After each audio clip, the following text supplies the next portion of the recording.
నుంచి ఏ విధంగా ఫీల్ అవుతున్నారు అనేది కూడా తీసుకోవడం ముఖ్యం.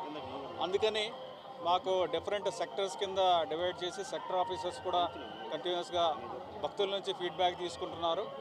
అలాగే సీనియర్ అధికారులు అబ్జర్వర్ టీం కూడా ఉంది. సీనియర్ అధికారులతో వాళ్ళు కూడా ఫీడ్బ్యాక్ తీసుకుని ఎప్పటికప్పుడు తగిన కరెక్టివ్ యాక్షన్స్ కూడా తీసుకుంటున్నారు.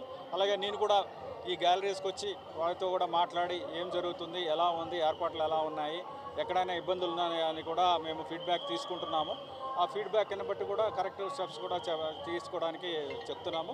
ఇప్పటిదాకా మేము మామూలుగా వీళ్ళ ఎక్కువగా భక్తులను అడిగేది ఏంటంటే ఈ గరుడోత్సవానికి సంబంధించిన ఈ బ్రహ్మోత్సవాలకి సంబంధించిన ఈ గ్యాలరీలో కూర్చున్నప్పుడు వాళ్ళకి ఏమైనా ఇబ్బంది ఉందా, ఈ చూడటానికి ఏమైనా ఇబ్బంది ఉందా, వాహన సేవలు ఎలా ఉన్నాయి, ఈ డిస్ప్లేస్లో చూస్తున్నారు కదా అవి ఏమైనా కరెక్ట్గా ఉన్నాయా లేదా, ఏమైనా మార్పులు చేయాలా, అలాగే వారు ఎక్కడన్నా అకామిడేషన్ తీసుకుని ఆ రెస్ట్ హౌస్లో కానీ ఎక్కడన్నా ఉంటే అక్కడ ఏమన్నా ఇబ్బందులు ఉన్నాయా, అలాంటి విషయాలు, అన్నప్రసాదాలు ఎక్కడన్నా తీసుకుని ఉంటారో అక్కడ ఎలా ఉన్నాయి, ఆ ఏర్పాట్లు ఎలా ఉన్నాయి, అక్కడ ఏమన్నా ఇబ్బంది ఉందా, ఇలాంటి అన్ని విషయాలు కూడా వాళ్ళ నుంచి ఫీడ్బ్యాక్ తీసుకుంటున్నాము.